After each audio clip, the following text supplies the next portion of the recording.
நமது நாட்டின் விடுதலைக்காகவும் நமது மக்களின் உரிமைகளுக்காகவும்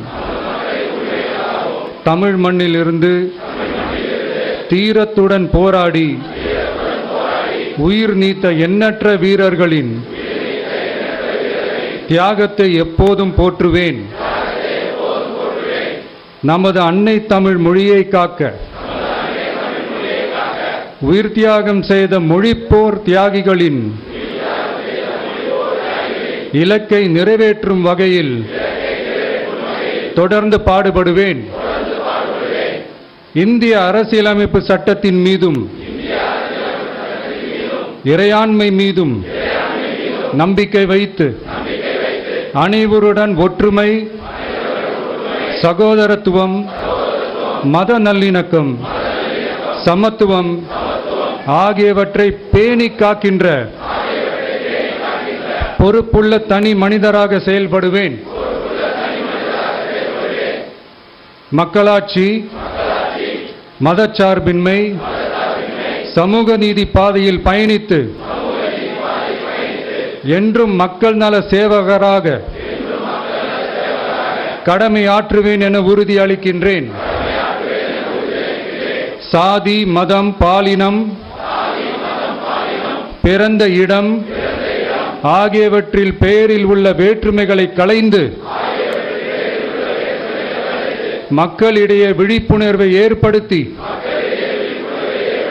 அனைவருக்கும் சம வாய்ப்பு, சம உரிமை கிடைக்க பாடுபடுவேன். பிறப்புக்கும் எல்லா உயிர்க்கும் என்ற சமத்துவ கொள்கையை கடைபிடிப்பேன் என்று உளமாற உறுதி கூறுகின்றேன். தேங்க்யூ.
எங்களது சட்டநீதி செய்திகளை உடனுக்குடன் தெரிந்து கொள்ள லைக் பண்ணுங்கள், ஷேர் பண்ணுங்கள், கமெண்ட் பண்ணுங்கள், மறக்காமல் சப்ஸ்கிரைப் பண்ணுங்கள்.